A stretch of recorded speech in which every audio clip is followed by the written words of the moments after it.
দেখুন, রেলের জমি দখল নিয়ে এত কথা হলো, আমার শুধু মনে পড়ে গেল এই নির্বাচনের আগে সপ্তাহের পর সপ্তাহ, মাসের পর মাস সামান্য একটা কাজ, সেখানে রেলকে অনুমতি দেয়া হলো না। কলকাতা হাইকোর্টের মাননীয় বিচারপতিরা বারবার নির্দেশ দিলেন, তাতেও জোড়া হলো না। কেন?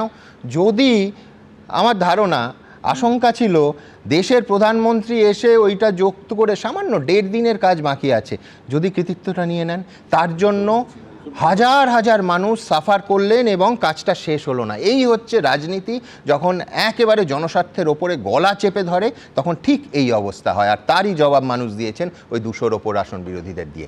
আমি এইবার আসবো যে দেখুন, 2/3 রেজাল্টের কথা যখন বললাম, 2/3 বেশি সংখ্যাগরিষ্ঠতা নিয়ে একটা দল ক্ষমতায় এসছে। শুধু তাই নয়, মুখ্যমন্ত্রী সহ 22 জন মন্ত্রী হেরে ভূত হয়েছেন। 9টা জেলায় তৃণমূল কংগ্রেস খাতাও খুলতে পারেননি। ভাবুন, একটা বিধানসভা কেন্দ্রে জিততে পারেনি। স্বয়ং মুখ্যমন্ত্রী বিপুল ভোটে নিজের কেন্দ্র ভবানীপুরে হেরে গেছেন। এরপর আমি গ্রেসফুলি পরাজয়টা স্বীকার করলাম না, নিজেকে দায়িত্বশীল বিরোধীর আসনে বসানোর যে সুবর্ণ সুযোগ মানুষ দিয়েছিল আমায়, সেটাকে আমি হেলায় হারালাম। আমি ধরেই নিলাম যে রাষ্ট্রপতি শাসন 2 দিনের জন্য জারি হলো, টেকনিক্যালি রাষ্ট্রপতি শাসন রাজ্যপাল চালাবেন। আচ্ছা, তাতে তৃণমূলের কি রাজনৈতিক লাভ হতে পারে বিশ্বনাথ দা? এই অঙ্কটা কি? কেন এটা? দেখুন সুমনদা, আপনারা যেটা বলবার চেষ্টা করছেন, আপনি মমতা বন্দ্যোপাধ্যায়ের যদি রাজনৈতিক জীবনটাই দেখেন, তাহলে বারবার কিন্তু তিনি সংবিধানের বাইরে গিয়ে কাজ করেছেন। মমতা বন্দ্যোপাধ্যায় সংবিধান মানেন না, সংবিধানের বাইরে সব সময় কিন্তু চলবার চেষ্টা করেছেন। বিরোধী দলের যখন ছিলেন তখনও তার অবস্থান, শাসক হয়ে একই অবস্থান। মানে এইবারের উদাহরণটা একদম নির্লজ্জকতার একদম চূড়ান্ত।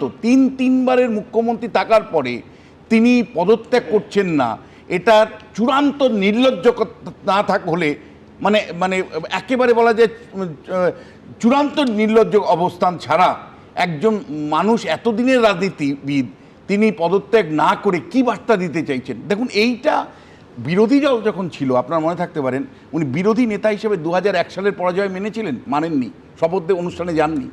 2006-এর নির্বাচন মেনেছিলেন উনি, বিরোধী থাকাকালীন মানেননি। যখন শাসক হয়েছেন 2019 সালের লোকসভা নির্বাচনে 18টা আসন বিজেপি পেল, ওনার প্রথম স্টেটমেন্টটা কি ছিল? ইভিএমের কারসাজি। এবং উনি দাবি তুললেন যে ব্যালট পেপার ফিরিয়ে আনতে হবে। ব্যালট পেপার ফিরিয়ে আনার দাবি উনি তুললেন 19-এর। আমি আপনাকে খুব পরিষ্কার করে বলতে চাইছি যে মমতা বন্দ্যোপাধ্যায় এবং সংবিধান না মানাটা কার্যত একটা সমার্থক শব্দ। কেন এই কথাটা আপনাকে বলছি যে উনি বিষয়টা এইখানে আপনাকে আমি হোল্ড করলাম, তার কারণ ইভিএম এর কথা হলো। আমি বলছি একই দলের একই ব্যক্তির আলাদা অবস্থান কি করে হয়? ধরুন, ইভিএমকে সন্দেহ যখন 2024 সালে 16ই ডিসেম্বর ওমর আবদুল্লাহ করলেন বা কংগ্রেস করছেন, তখন অভিষেক বন্দ্যোপাধ্যায় অন ক্যামেরা বলছেন যারা ইভিএম নিয়ে প্রশ্ন তুলছেন তাদের কাছে কিছু থাকলে নির্বাচন কমিশনে গিয়ে ডেমো দিন, মনে হয় না অভিযোগের কোনো সারবর্তা আছে ইত্যাদি। কি বলেছিলেন অভিষেক, আর আজকে কি বলছেন দেখাবো। আগে দেখাবো যে ওই 2024-এর 16ই ডিসেম্বর কি বলেছিলেন। जो लोग ईवीएम पे सवाल उठा रहे हैं, अगर उनके पास कुछ है तो इलेक्शन कमीशन को जाके वो डेमो दिखानी चाहिए। ये जो एलिगेशन है इसमें कोई सब्सटेंस है।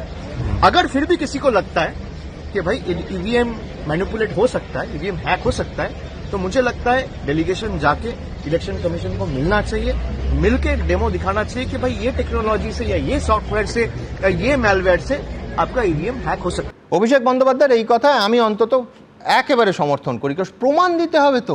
আমি বলছি ইভিএম খারাপ, আমি বলছি ইভিএম হ্যাক হয়েছে, আমি বলছি ইভিএম রাতে ভাবুন বদলা বদলি হয়ে গেছে, চুরি হয়ে গেছে। তৃণমূল কর্মীরা প্রত্যেকটা কাউন্টিং সেন্টার ঘিরে ছিলেন এবং মেক নো মিস্টেক, কালকে দেখলাম মমতা বন্দ্যোপাধ্যায় বললেন যে মিডিয়া দেখে সবাই নাকি বেরিয়ে গেছে। বাজে কথা। তার কারণ প্রত্যেকটা তৃণমূল কর্মীদের হ্যাটস অফ যে তারা নিরাপত্তার থ্রেড বা অন্য জনরোষ উঠছে, বিজেপি উৎসব শুরু করে দিয়েছে, তা সত্ত্বেও প্রত্যেকটা কাউন্টিং সেন্টারে একেবারে কোচবিহার থেকে কাকদ্বীপ শেষ মুহূর্ত অবধি প্রাণের ঝুঁকে নিয়ে দাঁত কামড়ে সাধারণ তৃণমূল কর্মী এবং নেতারা তারা ভেতরে কাউন্টিং সেন্টারে ছিলেন শেষ মুহূর্ত অবধি, যতক্ষণ না অন্য বিরোধীরা তারা সার্টিফিকেট পাচ্ছে। আমি বলছি এই ডেডিকেশন তারা দেখিয়েছেন প্রত্যেক তৃণমূল কর্মী। আজকে তারপরে বলা যায় যে রাতের অন্ধকারে ইভিএম পাচার হয়ে গেছে। মানে এই কি বিচার বিভাগ একটা ইনস্টিটিউশন থাকবে না? জাতীয় নির্বাচন কমিশন আরেকটা ইনস্টিটিউশন থাকবে না, সবাইকে আক্রমণ করা যায় আমার স্বার্থ মতো বা আমার পছন্দসই রেজাল্ট না হলে। আজকে এই অভিষেক বন্দ্যোপাধ্যায় কি বলেছিলেন, আমি বলছি কোন অভিষেক বন্দ্যোপাধ্যায়কে আমি সমর্থন করব? আমি আগের অভিষেক বন্দ্যোপাধ্যায়কে সমর্থন করেছিলাম, সত্যি প্রমাণ ছাড়া তো কথা বলা উচিত নয়, তাহলে পরের গতকাল অভিষেক বন্দ্যোপাধ্যায় যা বললেন সমর্থন করি কি করে?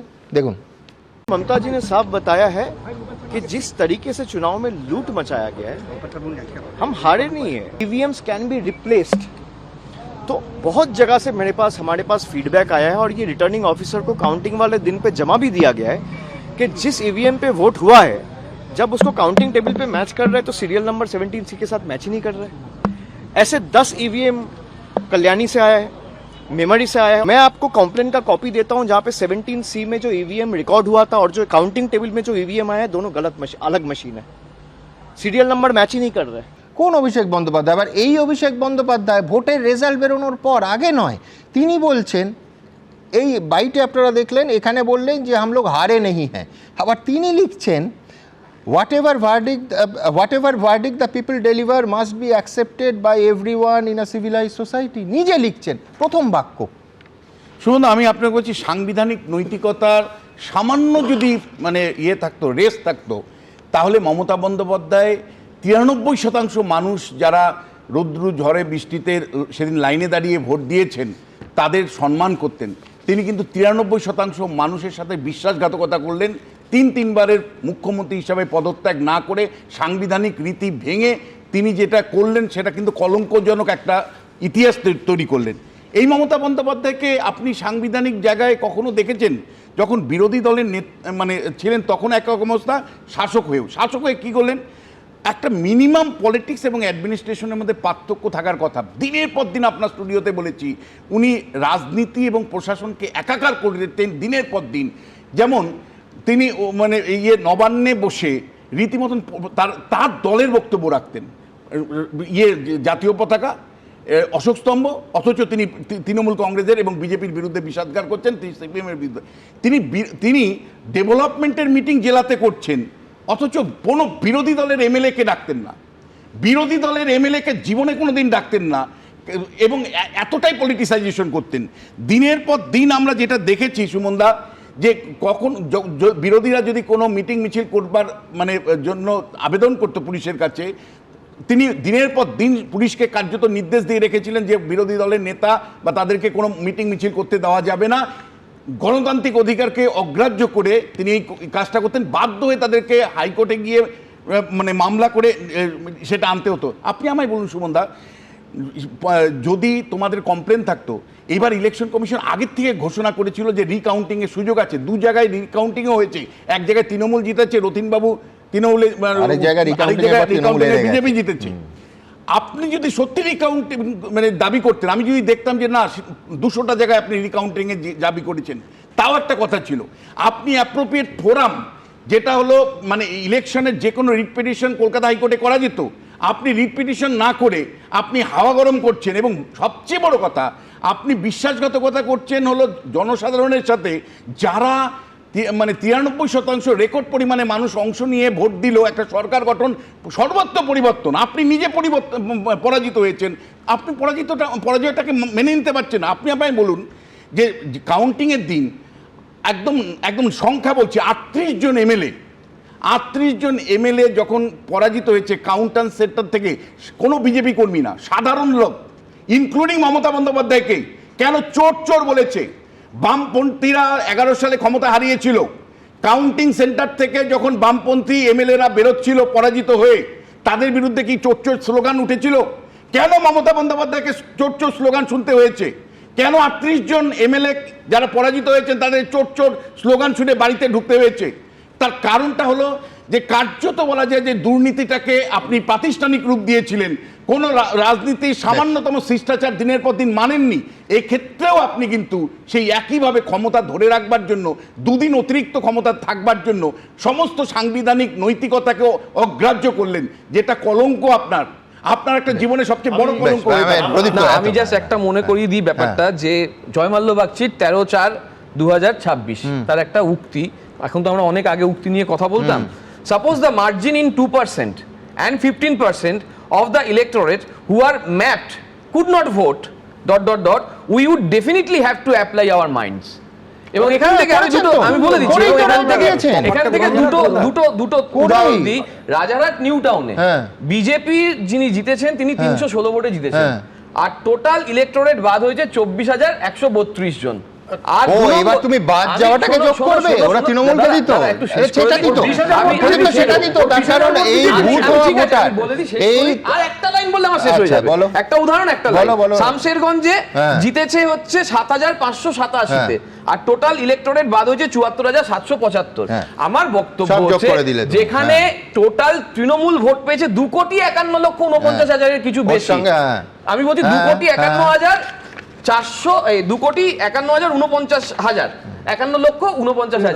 আমার বক্তব্য খুব পরিষ্কার, দিস ইজ এ রেজিস্ট্যান্স। এবং তোমরা যে যাই বলো, ওনার উচিত ছিল কি অনুচিত ছিল, শান্তনদাও বলেছে যে এটা কোনো সাংবিধানিক সংকট নয়, একটা বলেছো না সাংবিধানিক সংকট না। এক সেকেন্ড, খুব ভালো না শান্তন, এক সেকেন্ড, একটু অঙ্কটা হলে আমি অঙ্ক খুব পছন্দ করি, তো আমি বলছি লক্ষ্য করুন, ফ্যালাসিটা লক্ষ্য করুন, এই ভয়ঙ্কর অঙ্কটা তৃণমূল সকাল থেকে রাত অবধি খাওয়ানোর চেষ্টা করছে। কি প্রথম কথা, ও 27 লক্ষ ধরছে। প্রথম কথা আমি ধরেই নিচ্ছি তর্কের খাতিরে 27 লক্ষই ভয়ঙ্কর, বিএলওরা নির্বাচন কমিশন ভুল করেছে, বিরাট চক্রান্ত হয়েছে, 27 লক্ষই বৈধ নাগরিক, তারা বাদ চলে গেছে, which is not the fact, একদম নির্জলা মিথ্যে এটা। দুই হচ্ছে আমি ধরে নিচ্ছি 27 লক্ষ তৃণমূল কংগ্রেস পেয়েছে। প্রথম কথা, কোন গ্যারান্টি যে 27 লক্ষ মানুষ যদি তারা থাকতেন তারা তৃণমূল কংগ্রেসকে ভোট দিচ্ছেন? এক সেকেন্ড, প্রশ্ন এক, 27 লক্ষ যোগ করছেন কোথা থেকে? দুই, যেটাও বললো যে তারা দিত, হ্যাঁ তারা দিত, তো 63 লাখ যেটা বাদ গেছে, যেটা নিয়ে তৃণমূলও প্রশ্ন হয়নি, বছরের পর বছর যারা মৃত voter, permanently shifted voter, missing voter, তাদের যে ছাপ্পাটা প্রথমে বামেরা তারপরে নিখুঁতভাবে তৃণমূল কংগ্রেস দিয়েছে, সেটা শূন্য হয়ে গেছে ওই 63 লাখে, যার ফলে ঠিকই ক্ষতি ওদেরই হয়েছে। কিন্তু আমি বলছি তোমার অঙ্কটা শেষ পার্টটা শোনো, যেটা তোমার মনে হবে তুমি অঙ্কটা কেন অনেয়ার বললে, সেটা হচ্ছে বিজেপির ভোট বেড়েছে 63 লক্ষ, ভাবুন ভোট বেড়েছে, তৃণমূল কংগ্রেসের ভোট কমেছে একদম 21-এর তুলনায় বলছি 29 লক্ষ। আপনি 63-র সঙ্গে 27 যোগ করে দিন, এক সেকেন্ডের জন্য আমরা অঙ্কবিদ হয়ে যাই, আমরা কোনো পলিটিক্যাল দিচ্ছি না, অন্য দিকটা সুবিধা হলে অন্য দিকটা তো বলবে, কিন্তু এটা তো অঙ্ক। আপনি 27 লক্ষ তার সঙ্গে যোগ করলেও 63 লক্ষের থেকে বিজেপি এই রাজ্যের ক্ষমতায় আসছে, সিম্পল অঙ্ক, একেবারে সিম্পল অঙ্ক, এটাকে ঘুরিয়ে পেঁচিয়ে অনেক কিছু হচ্ছে। কিন্তু সমীরদার কাছে অনেক লাইন যোগ করেছে ভাই, এবার সমীরদার কাছে উদাহরণটা দিলে আমায় আরও কথা বলতে হবে, অনুষ্ঠানের সময় প্রায় শেষ। সমীরদা, আমি বলছি বিরোধী নেত্রী হিসেবে যে যাই বলুক, আমি বলছি সায়ন্তনরা অন্য হতে পারেন, একমত না হতে পারেন, আমার মনে হয় পশ্চিমবঙ্গের সর্বকালের সেরা বিরোধী নেত্রীর নাম মমতা বন্দ্যোপাধ্যায়। গোটা দেশে এমনকি আন্তর্জাতিক স্তরে মমতা বন্দ্যোপাধ্যায় বিরোধী নেত্রী হিসেবে পরিচিত ছিলেন, স্ট্রিট ফাইটার হিসেবে পরিচিত ছিলেন। তার কি এমন হলো, আমার প্রথম প্রশ্ন এইখানে, যে সেই মমতা বন্দ্যোপাধ্যায় যার প্রাইমারি পরিচয় হচ্ছে বিরোধী নেত্রী, এখনও বহু মানুষ, বয়স্ক মানুষ কুর্নিশ করেন যে কি লড়াইটা বামফ্রন্টের সঙ্গে মমতা বন্দ্যোপাধ্যায় করেছেন, তিনি আর বিরোধী আসনে বসতে চাইছেন না। এ কি করে, মানে 15 বছরের গদির অভ্যেস, নাকি সামনে পুলিশ পেছনে পুলিশ, নাকি পুলিশের ওই লম্বা লম্বা স্যালুট, নাকি আমি বলছি ইন্টেলেকচুয়াল কবি সাহিত্যিকদের নির্লজ্জ তেলবাজি, এই পুরো জিনিসটাতে, কারণ Mamata Bandyopadhyay make no mistake 22টা গাড়ির কনভয় যেটা অনেকে নিয়ে তো চলেননি, তার কি এমন অভ্যেস হলো যে তিনি এখন বিরোধী আসনে বসতে ভয় পাচ্ছেন? না, এটা খুব স্বাভাবিক, কেন দেখো এত বড় পোস্টে যদি যারা, যেমন একটা কর্পোরেট সেক্টরে খুব বড় পোস্টে চাকরি করলো, খুব বড় পোস্টে ম্যানেজিং ডিরেক্টর এইসব লেভেলে, তারপর তাকে যদি ক্লারিক্যাল স্টাফ করে দেয়, না ক্লারিক্যাল অত্যন্ত গণতন্ত্রের বিরোধী নেত্রীর আসন, আমি আসছি প্লিজ আমাকে একটু বলতে দাও, প্লিজ আমাকে প্লিজ বলতে দাও। দেখো আমার যেটা প্রথম থেকে মনে হচ্ছে, ওনার গদিটা আটকানো নিয়ে, চেয়ার আটকানো নিয়ে আমার প্রথম রিয়াকশন একজন বাঙালি হিসেবে, যে কিছু কিছু জায়গা হয় না যে দেহত্যাগ না করলে পদত্যাগ করব না, এটা তো একদম পরিষ্কার দেখা যাচ্ছে। দ্বিতীয় কথা, দেখো উনি কথায় কথায় একদম খেয়াল করে দেখবে, যখন উনি জিতে আসলেন 2011-তে, তখন উনি কথায় কথা বলতেন বামপন্থীরা এগুলো জানে না কীভাবে দেশ চালাতে হয়, আমি জানি, আমার থেকে বুদ্ধি কেন দেব বুদ্ধি, মানে ওনার নিজের বুদ্ধিতে উনি এতটাই হিপনোটাইজ ছিলেন যে উনি নিজেকে নিজে প্রশংসিত করতেন। এবং সেই বুদ্ধিটার ফলটা কী হলো, আমাদের বাঙালিদের একটা কথা আছে, যে একটা প্রবাদ আছে, যে মরিব মরিব কৌশল করিয়া মরিব, এই কৌশলটাই ওনার মৃত্যুর কারণ। এই কৌশলটা আজকে বাঙালিরা ধরে ফেলেছেন, বাংলার মানুষ ধরে ফেলেছেন ওনার কৌশলগুলো, প্রতি রকম কৌশল ওনার। না না না না আছে, তাদের কথা শোনেন না। এবং এবং দেখো কি অদ্ভুতভাবে 2011-তে যখন উনি জিতে আসলেন, আমি সেদিন ছিলাম, তোমাদের মনে থাকবে, ব্রিগেড প্যারেড গ্রাউন্ডে আমি ছিলাম। এবং তারপরে যে বাংলার মানুষ, কোটি কোটি মানুষ মিলে ওনাকে রাইটার্সে পৌঁছে দেন। একদম দেখো আজকে দেখো দেখো দেখো ওনার কৌশলটা এতটাই কাল হলো, ওনার কৌশলটা এতটাই কাল হলো, উনি যেমন ওই সে আমাদের একটা গল্প পড়েছিলাম না, যে ছোটবেলায় হরিণ তার সিংয়ের বিউটিটা দেখতে গিয়ে জড়িয়ে যেত তোমার লতা পাতার মধ্যে। উনি নিজের এত বিউটি দেখতেন কেন, একাধারে কবি, একাধারে সাহিত্যিক, একাধারে অসাধারণ গায়িকা, একাধারে অসাধারণ চিত্রকর, পলিটিশিয়ান তো বটেই, একাধারে মানে অসম্ভব ভালো মিথ্যাচার করতে পারেন, হ্যাঁ, অভিনেত্রী, ডাক্তার, উনি কি না, মানে সেই যে ওনার নিজেকে নিজে হিপনোটাইজ করে ফেলেছেন, যে ওনার এত ক্ষমতা, তার ফল এইগুলো। দ্বিতীয় কথা, প্রদীপ তো একটু আগে বলছিল জমি দখল, যে সাধারণ মানুষের কথা। আমি বলছি সোনারপুরে আমার একটা নিজের জায়গা আছে ছোট, সেইখানে পাশে একটা 60 ফিট চওড়া একটা খাল, সেখানে শাসক দলের লোকেরা সেই খালগুলোকে টাকা নিয়ে নিয়ে নিয়ে নিয়ে নিয়ে ওখানে সমস্ত বস্তি বানিয়ে দিয়েছে, বস্তি বানিয়ে বস্তি বানিয়ে দিয়েছে। এই বস্তিটা কিছুদিনের জন্য হঠাৎ একটা ইলেকশনের আগে বললো না, বস্তির খালটাকে সংস্কার করা হবে, 2 দিনের মধ্যে সেই কাজ বন্ধ হয়ে গেল। কেন? এই শাসক দলটা এমনভাবে চুরি করেছে, ওই গরিব মানুষগুলোকে উচ্ছেদ নয়, ওই গরিব মানুষগুলো ঠকেছে শাসক দলের জন্য, কেন তারা 25,000 টাকা হলেও দিয়েছে। আজকে তারা কোথায় যাবে যদি সত্যি যেদিন খালটার সংস্কার হবে? এইভাবে প্রতিটি জায়গায় একটা অটো চালাতে গেলে তার জন্য যে তোলা দিতে হয়, একটা লাইনে গাড়ি দিতে গেলে জানে না। আজকে আমায় বলেছে সমিতদা, সারা গাড়ি পতাকায় মুড়ে দেবো যদি আমার ওই দিনের শেষে যে কষ্টের 50 টাকা বা 100 টাকা তুলে দিতে না হয় বা 300 টাকা তুলে দিতে না হয়, মানে সে তার জন্য পতাকায় মুড়ে দেবো, শুধু একটা আশ্বাস যে সায়ন্তন বাবুরা ক্ষমতায় এসে তোলা তুলবেন না। আমরাও সায়ন্তনদের কাছে রিকোয়েস্ট করব, অটোওয়ালা, টোটোওয়ালা, শুধু রিকশা প্রতিদিন তাদের পয়সা দিতে হয়। আমি বলছি, তুমি ভাবতে পারো, ট্রাফিক পুলিশদের একটা নিয়ম করে দিল, এই বাইক আলাদের থেকে এত টাকা পার ডে তুলতে হবে। কথায় কথায় যে যেই মানুষগুলো অফিস যাচ্ছে, সাধারণ কাজ করছে, রাত্রিবেলা দুর্গাপুর এক্সপ্রেস দিয়ে আসবেন, দেখবেন বর্ধমান, দুর্গাপুর, বিভিন্ন জায়গায় 1 ঘন্টা 1.5 ঘন্টা দাঁড়িয়ে আছেন। পুলিশের কাজ তৃণমূলের হয়ে টাকা তোলা, একদম তাই, পুলিশের কাজ তৃণমূলের হয়ে টাকা তোলা। আমি সুমনদার যে আলোচনা শুরু হয়েছিল, যেটা আমি অনেকক্ষণ ধরে বলার চেষ্টা করছি, মমতা বন্দ্যোপাধ্যায় নির্বাচন মানেন না, অভিষেক বন্দ্যোপাধ্যায় নির্বাচন মানেন না। কাশীপুর বেলগাছিয়া কেন্দ্রে পরাজিত হয়েছেন শ্রী অতীন ঘোষ। আমি এবিপি আনন্দের চ্যানেলে দেখলাম, উনি বলেছেন নির্বাচন নিয়ে আমার কোনো অভিযোগ নেই। আমি এই চ্যানেলে দেখলাম। আমাদের সোনারপুর উত্তরে পরাজিত হয়েছেন সম্মানীয় ফিরদৌসী বেগম, ওনাকে প্রশ্ন করেছেন আপনার সাংবাদিক, উনি বলছেন না না, মানুষ চাইনি, তাই আমরা পরাজিত হয়েছি। ওনার পরাজিত বিধায়করা বলছেন নির্বাচন নিয়ে কোনো সমস্যা নেই। আর হ্যাঁ, কিন্তু আমি বলছি বিধায়ক, আমি আসবো সমিতদা, কিন্তু আমি প্রত্যেক অতিথির কাছে 1/2 ঘন্টা বেশি সময় চেয়ে নেব, কারণ একের পর এক প্রতিবেদন আসছে যেটা বেশ চমকে দেওয়ার মতো। এই মাত্র আমার মোবাইলে রিজু দত্তের বক্তব্য এলো, যে ভাষায় বিজেপির প্রশংসা করেছেন, বিজেপি নেতৃত্বের প্রশংসা করেছেন, এবং তার ওপর যখন জয়ের পর ফিরছিলেন, বিজেপি জয়ের পর যেভাবে তারা তাকে প্যাসেজ করে দিয়েছেন এবং একেবারে তার নিজের বাড়ি, শ্বশুর বাড়ি ইত্যাদি সুরক্ষা দিয়েছেন। মানে আমি বলছি রিজুকে এই ভাষায় কথা বলতে, মানে সত্যি একেবারে কৃতজ্ঞতায় গদগদ যাকে বলতে। হ্যাঁ, আমি এটা রসিকতা হিসেবে নিচ্ছি না, সিরিয়াস ম্যাটার। দেব উচ্ছ্বসিত প্রশংসা করছেন, শুভেচ্ছা জানাচ্ছেন এই নবগঠিত বিজেপি সরকার যা হতে চলেছে শনিবার, তাকে এই পুরো ব্যাপারটা নিয়ে আলোচনার অবশ্যই প্রচণ্ড প্রয়োজন আছে। দেখুন, তৃণমূল এখন বলছে যে গোটা একেবারে যে ভোটটা হয়েছে সেটাই অবৈধ, চক্রান্ত ইত্যাদি ইত্যাদি। আমার মনে পড়ে যাচ্ছে, তখন যদিও জন্মই হয়নি আমার, আমি বইতে পড়েছি যে 72 সালে ওই সন্ত্রাসের যে অভিযোগ, তাতে সিপিএম মনে করেছিল যে একটা রিগড ইলেকশন হয়েছে। গোটা নির্বাচনটা একেবারে ছাপ্পা সন্ত্রাসের মধ্যে হয়েছে, যার ফলে তারা শপথই নেয়নি, বিধানসভা বয়কট করেছিল 5 বছরের জন্য। আজকে তৃণমূল কংগ্রেস, যদি আমি আফটার থটও ধরি যে আগে বুঝতে পারেননি, পরে ভরাডুবি হওয়ার পরে রেজাল্টের পরে তারা বুঝতে পেরেছেন, তারা তো, আমি বলছি যে যথার্থ প্রশ্ন যে যে তাদের 80 জন বিধায়ক শপথ নেবেন কেন, তারা বিধানসভা বয়কট করতে পারেন। আমি বলছি এটা কিন্তু মানে একেবারে ভেবে দেখার সময় হয়েছে। তার কারণ সিপিএম এই নজির 1-2 বছর নয়, 5 বছর 72 থেকে 77 অবধি এই নজির রেখেছিল পশ্চিমবঙ্গে, যে তৃণমূল মনেই করতে পারে আমরা বিধানসভা অংশগ্রহণ করতে পারবো না, এই নির্বাচনটাই অবৈধ।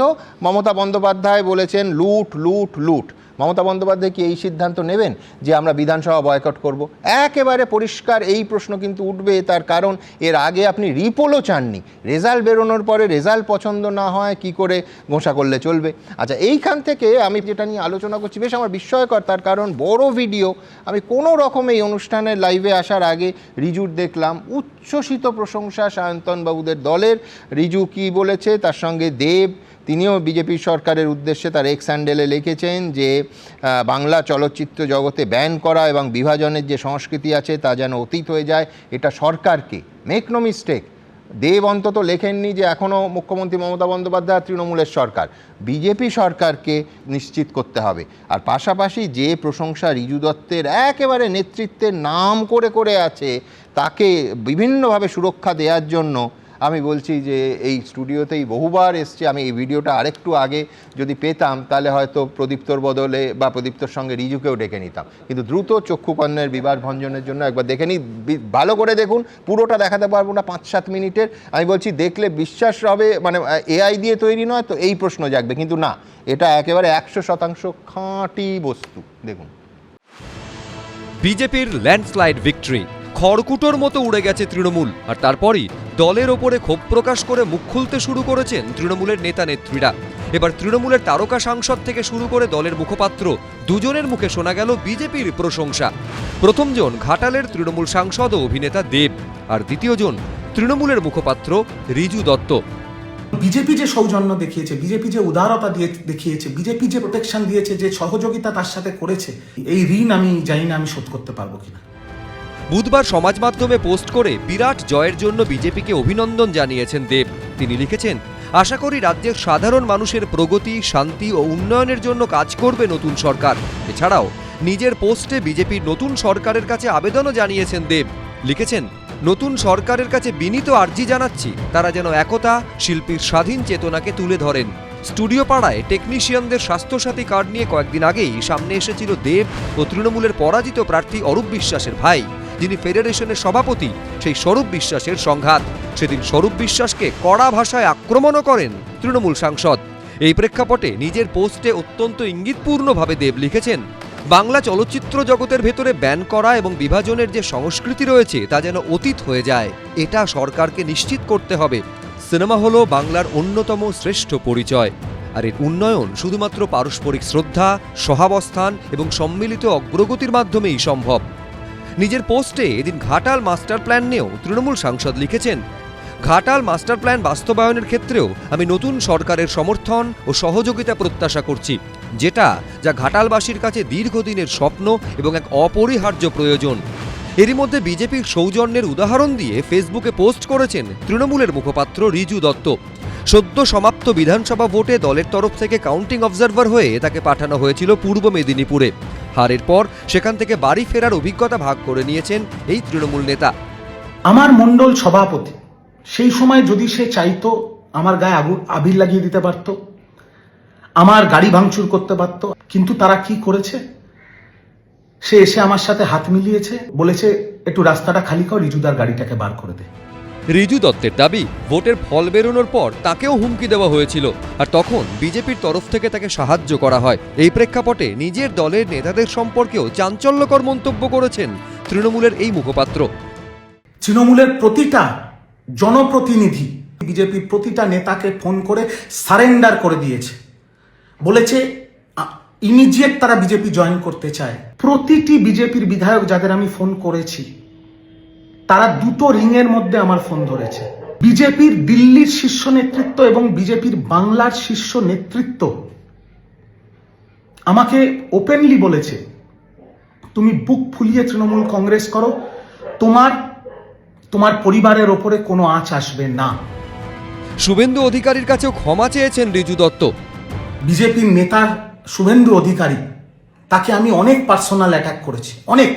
99% দলীয় নির্দেশে এবং 1% কখনো কখনো আবেগপ্রবণ হয়ে। আমি শুভেন্দুদার কাছে সেই সকল মন্তব্যের জন্য ক্ষমা প্রার্থী। বঙ্গ রাজনীতিতে প্রায় বিলুপ্ত হয়ে যাওয়া সৌজন্য কি ফিরতে চলেছে? এবিপি আনন্দ। আমি প্রদীপ্তর কাছে না, আমায় সায়ন্তনের কাছে যেতে হবে। যে সায়ন্তন, আমি বলছি যে আর একটু যদি আমি কম রিজুকে চিন্তা, মানে ওর রেগুলার যদি না আসতো, এই পুরো ভিডিওটা হচ্ছে 16 মিনিট 21 সেকেন্ডের। আমি বলছি যে আজকে মানে সন্দেহ হতো যদি ওর আসার কথা থাকতো যে ও তৃণমূলের মুখপাত্র হিসেবে আসছে না বিজেপির মুখপাত্র হিসেবে। কি প্রশংসা! কোনোদিন তো আপনাকে এরকম প্রশংসা করতে দেখলাম না বিজেপি দলে। না, উনি যা অভিজ্ঞতা হয়েছে সেটা হয়তো বলেছেন, আমি তো বলতে পারি না যে সব মিথ্যে কথা বলছেন।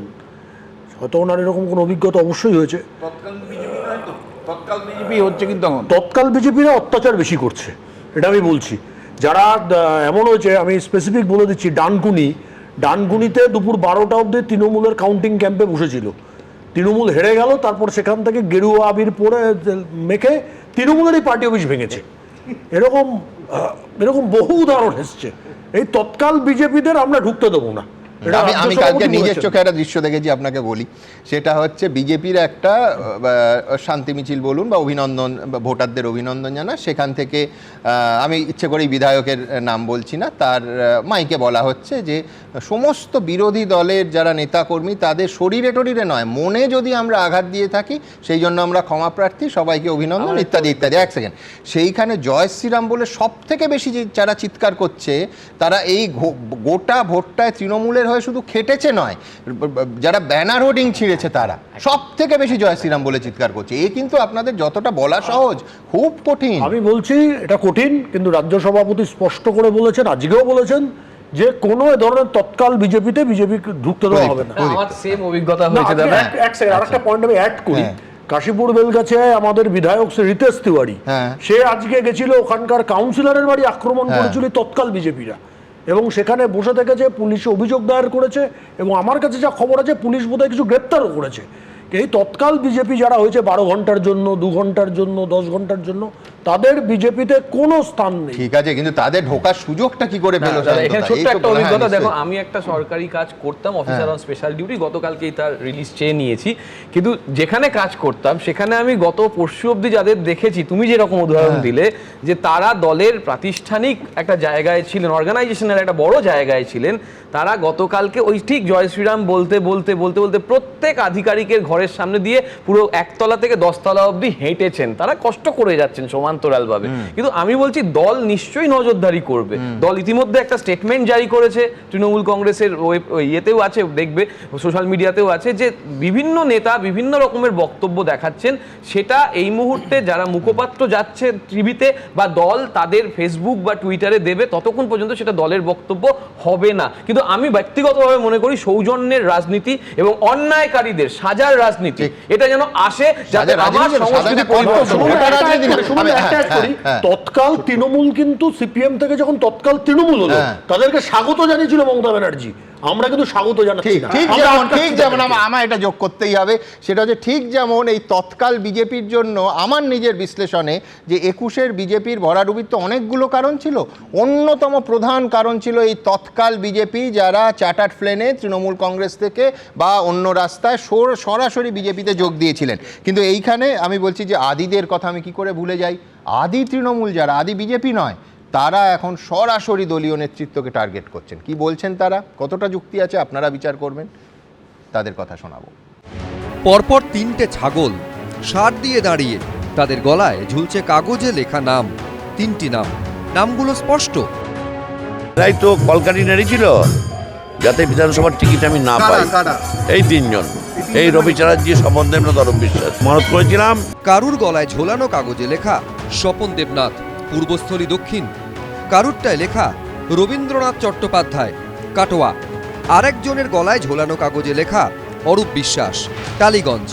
তৃণমূলের প্রাক্তন বিধায়ক তপন চট্টোপাধ্যায় 3টি পাঠা নিয়ে হাজির বুড়োনাথ শিব মন্দিরে। দল প্রশাসন থেকে সরতেই খসে পড়েছে ক্ষমতার পলেস্তরা, আর তারপরই ক্ষোভের সুনামি আছড়ে পড়ছে। পূর্ব বর্ধমানে 16টি আসনের মধ্যে মাত্র 2টিতে টিম করে জ্বলছে তৃণমূল। টিকিট না পেয়ে দলের বিরুদ্ধে ক্ষোভ উগরে দিয়েছিলেন। দল হারতেই শটান পাঁঠা নিয়ে মন্দিরে হাজির পূর্বস্থলী উত্তরের প্রাক্তন বিধায়ক তপন চট্টোপাধ্যায়। মন্দির চত্বরে ঢাক ঢোল বাজিয়ে চলল নাচ।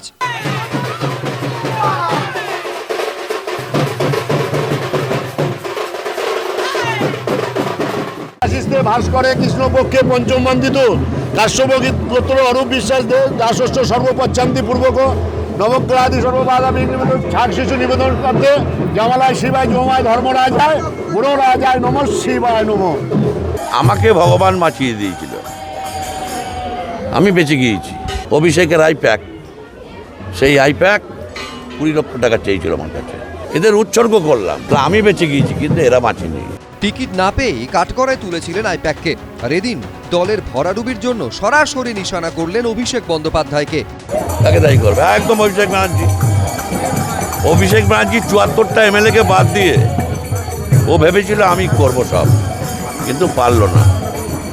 সমস্ত জায়গায় দেখুন 74-এর সঙ্গে আরো 26 ধরুন, 100 জন বাদ হয়ে গেছে। দলের বিরুদ্ধে ক্ষোভ উগরে দিচ্ছেন যখন প্রাক্তন বিধায়ক, তখন দলেরই কাউন্সিলরদের বিরুদ্ধে এদিন সোশ্যাল মিডিয়ায় ক্ষোভ উগরে দেন শ্যামপুকুরের পরাজিত তৃণমূল প্রার্থী শশী পাঁজা। এরকম একাধিক ছবি পোস্ট করে তিনি লেখেন, দীর্ঘদিন ধরে লক্ষ্য করা গেছে তৃণমূল কংগ্রেসের মধ্যে থেকে নিজেদের মমতা বন্দ্যোপাধ্যায় সৈনিক বলে দাবি করলেও বিজেপির সাথে যোগাযোগ রেখে তলে তলে বিজেপির হয়ে তৃণমূল কংগ্রেসের বিরুদ্ধে ষড়যন্ত্রে লিপ্ত থেকে দলের ক্ষতি করে গেছেন। এরা স্বার্থপর, দল বদলু, দলকে ব্যবহার করে দুর্নীতি করেছে। এই সুযোগ সন্ধানীদের চিনে রাখতে হবে। এরপরই মুখ খুলেছেন কলকাতা পুরসভার 24 নম্বর ওয়ার্ডের তৃণমূল কাউন্সিলর ইলোরা সাহা। এই বছর এই বিধানসভা নির্বাচনের বহু আগে থেকে উনি ওনার নিজস্ব একটি টিম করে উনি ওনার মতো করে নির্বাচন করেছেন। আমাকে উনি ইনভলভ করেননি।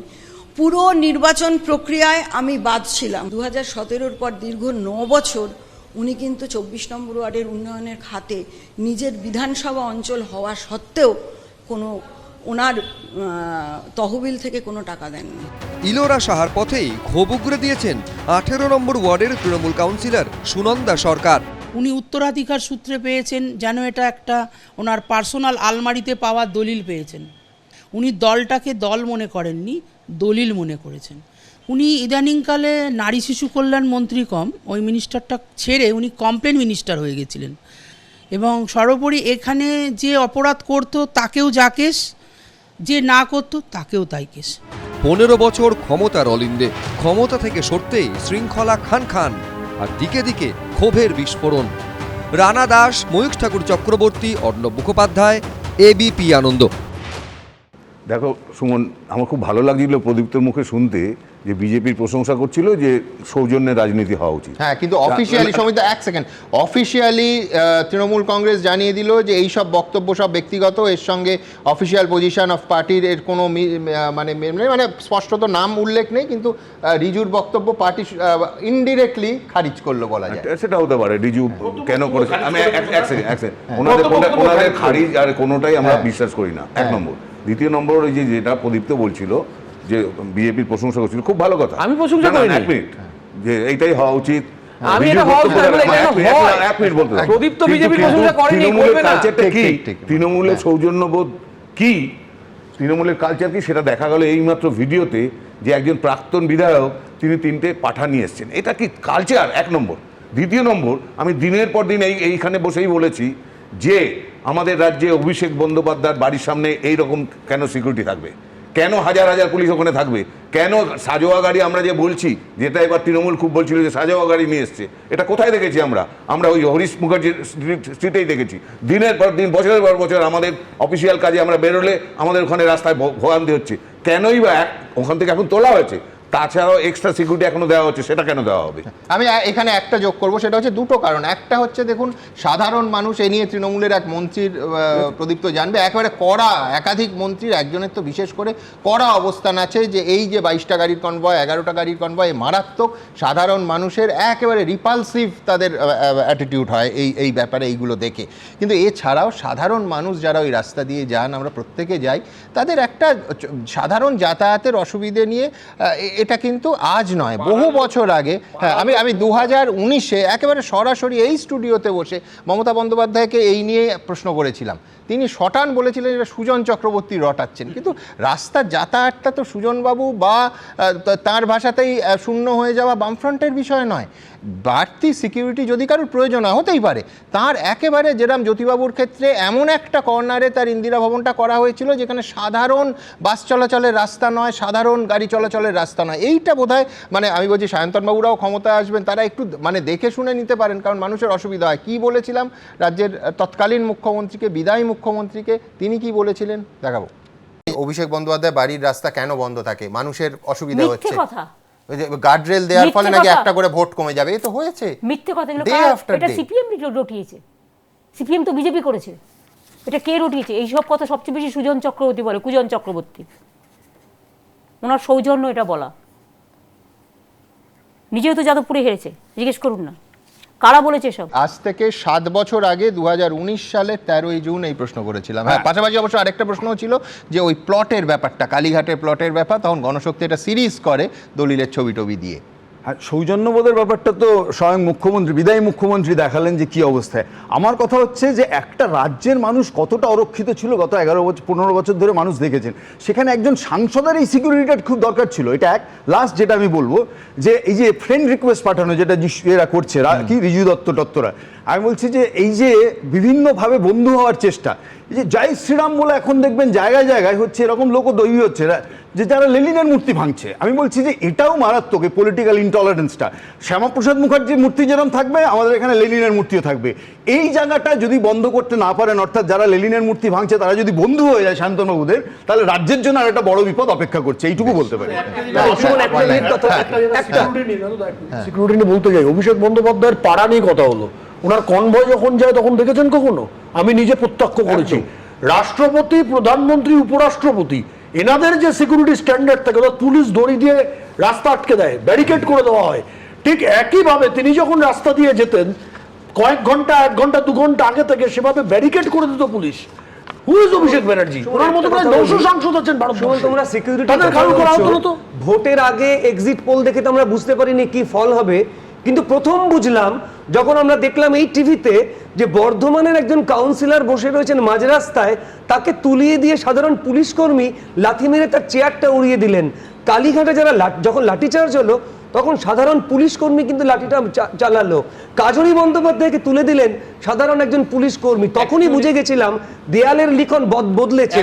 তুমি তো বলছো নেতারা নাকি জামা বদলাবে বা ফুল বদলাবে, পুলিশও কিন্তু বদলে যাচ্ছে। আমি বলি Abhishek Bandyopadhyay extra constitutional power enjoy করেছেন দিনের পর দিন। এটা বিরোধী শিবির থেকে কেউ কেউ বলবার চেষ্টা করেছেন, কিন্তু সবচেয়ে বড় কথা হলো পাড়ার লোকরা বিরক্ত হতো, পাড়ার লোকরা তাদের দৈনন্দিন জীবনে বারবার বাধা পেত, কাজকর্ম করতে পারতো না, এবং প্রত্যেকটা ভোটে কিন্তু ওই পাড়ায় হারতো তৃণমূল কংগ্রেস। সেইটাও মমতা বন্দ্যোপাধ্যায় এতদিন রাজনীতি করছেন, মানুষকে বুঝতে পারেন না যে মানুষ। সিএপিএফ নিয়ে উনি কিছু বললে আমার আরো ভালো লাগতো। এটা যদি খারাপ হয়ে থাকে ওটাও বললে হতো না। না না, সেটা দেখেছি, মানুষ নিয়ে এত কথা হচ্ছে, আপনারা প্রত্যেকে জানেন Facebook, YouTube, x, Insta, thread, সমস্ত জায়গায় আমরা কিছু প্রশ্ন এবং কত শতাংশ মানুষ কি বলছেন। পদত্যাগ না করে চরম রাজনৈতিক অসৌজন্যের নজির রাখলেন মমতা বন্দ্যোপাধ্যায়। আপনি কি এটা মনে করেন? মনে করেন এরাম বলেছেন 96% মানুষ। এ কথা মনে করেন না, ঠিক নয়, এটা ভুল। মনে করছেন 3% মানুষ, বলতে চাননি 1%। ক্যানিং থেকে আনন্দপুর, কোথাও তৃণমূলের অফিস, কোথাও কর্মীর বাড়িতে অস্ত্র উদ্ধার হচ্ছে। বাংলা থেকে অবশেষে বিদায় নেবে এই অস্ত্রের সংস্কৃতি। অস্ত্রের সংস্কৃতি বিদায় নেবে মনে করছেন 60% মানুষ, বিদায় নেবে না মনে করছেন 37% মানুষ, বলতে চাননি 3%। কলকাতা থেকে জেলা তৃণমূলের নেতাদের লাগাতার নিশানায় মমতা বন্দ্যোপাধ্যায়, অভিষেক বন্দ্যোপাধ্যায়। তৃণমূল কি আদৌ অটুট থাকবে? একেবারে অটুট থাকবে মনে করছেন 11% মানুষ, থাকবে না এমনটা মনে করছেন 88% মানুষ, বলতে চাননি 1%। হিংসাবিহীন নির্বাচনের জন্য জাতীয় নির্বাচন কমিশনকে কি কৃতিত্ব দেবেন আপনি? কৃতিত্ব দিয়েছেন 97% মানুষ নজিরবিহীন নির্বাচনের জন্য নির্বাচন কমিশনকে। আই রিপিট, 97% মানুষ। একেবারে দেননি মাত্র 2% মানুষ, বলতে চাননি 1%। সরাসরি এবার আসবো মন্তব্যে। অভয় দত্ত তিনি লিখছেন, প্রতিহিংসা পরায়ণ মানসিকতা থেকেই চেয়ার না ছাড়ার সিদ্ধান্ত, কিন্তু এতে বাংলারই মুখ পুড়ছে। সৌম্যদীপ ঘোষ লিখছেন, গদি যখন এত প্রিয়, বিজেপির উচিত নবান্নের চেয়ারটা ওনাকে উপহার দেয়া। শর্মিষ্ঠা দত্ত লিখছেন, উনি যা করছেন করুন, তার জন্য নিয়ম অনুসারে যা করা হোক। লিপি লিখছেন, মনে হচ্ছে কার্নিভাল ছাড়া বিসর্জন হবে না। কৌশিক চৌধুরী লিখছেন, আশা করব বাংলায় রাজনৈতিক হিংসার সংস্কৃতি এবার অন্তত শেষ হবে। চঞ্চল বন্দ্যোপাধ্যায় লিখছেন, খামতি আর দুর্নীতিগুলো পেছনে ফেলে বাংলা এগোক, নতুন সরকারের কাছে এটাই চাওয়া। আর এইখানে শেষে এসে আপনাদের সামনে কিছু মিম রাখবো যা হাস্যরসের সৃষ্টি করছে, কিন্তু এগুলো আমাদের সৃষ্টি নয়, একেবারে ইন্টারনেটে ঘুরছে। এগুলো সবগুলো যে আমরা সাবস্ক্রাইব করিও তা নয়, কিন্তু এই বিষয়ে মিম কি করে অ্যাভয়েড করা যায় দেখুন। কেউ সিনেমার দৃশ্য মনে করিয়েই রসিকতা করছেন, কেউ মজাদার মিম বানিয়ে। ভোটে হারার পরও মমতা বন্দ্যোপাধ্যায়ের চেয়ার আঁকড়ে থাকা নিয়ে সোশ্যাল মিডিয়ায় এখন এমনই সব মিমের বন্যা। ভোটে হেরেও গদিতে বসে থাকতে চান মমতা বন্দ্যোপাধ্যায়। জনাদেশের পরও চেয়ার ছাড়তে তিনি নারাজ। কেন, কিসের জন্য? আমরা তো হারিয়ে যাব। জোর করে দখল করে যদি কেউ মনে করে যে আমি কি রেজিগনেশন দিতে হবে, নো, নট দ্যাট। মমতা বন্দ্যোপাধ্যায়ের এই অবস্থান নিয়েই সোশ্যাল মিডিয়ায় ছুটছে রঙ্গরসিকতার ফোয়ারা। সোশ্যাল মিডিয়ায় কেউ ভুলভুলাইয়া সিনেমার দৃশ্য মনে করিয়ে দিয়েছেন। চেয়ার নিয়ে নাছোড় মমতা বন্দ্যোপাধ্যায়ের মন্তব্যকে কেউ ছেলে মানুষের সঙ্গে তুলনা করছেন। কেউ আবার বলছেন, এসব দেখে তো সেই ছেলেবেলার কথা মনে পড়ে যাচ্ছে, যখন পাড়া ক্রিকেটে অলিখিত নিয়ম ছিল, যার ব্যাট যার উইকেট সে কখনো আউট হয় না। কারোর আবার মনে পড়ে যাচ্ছে ছোটবেলায় লুডো খেলার কথা। মুখ্যমন্ত্রী চেয়ার নিয়ে মমতা বন্দ্যোপাধ্যায়ের নাছোড় মনোভাব কাউকে কাউকে মনে করিয়ে দিয়েছে সোনার কেল্লা লালমোহন বাবুর কথাও। সেই ছবিতে হারানো অস্ত্রটি ফিরে পেয়ে লালমোহন বাবু যেমন ছেলে মানুষই উচ্ছ্বাসে এটা আমার বলে লাফিয়ে উঠেছিলেন, এখন মমতা বন্দ্যোপাধ্যায়ের চেয়ার প্রীতির মধ্যেও তারই ছায়া দেখছেন বহু রসিক। চেয়ার আঁকড়ে থাকার মনোভাবের সঙ্গে কেউ মিল পাচ্ছেন বিনা রিজার্ভেশনে ট্রেনের সিট ধরে রাখার, কারণ মনে পড়ে যাচ্ছে ছোটবেলার ফেভিকলের বিজ্ঞাপন। সোশ্যাল মিডিয়ায় কেউ আবার খোঁচা দিচ্ছেন মমতা বন্দ্যোপাধ্যায়েরই আমলে তৈরি সিভিক পদের প্রসঙ্গ জেনে। তবে বাস্তবটা হলো ক্ষমতা আর নেই, শাসক তৃণমূলের চ্যাপ্টার ক্লোজ। চেয়ার জনতাই কেড়ে নিয়েছে, কিন্তু সেই রায় না মেনে মমতা বন্দ্যোপাধ্যায় কি মানুষকেই অপমান করছেন না? এবিপি আনন্দ। এবিপি আনন্দ, এগিয়ে থাকে, এগিয়ে রাখে।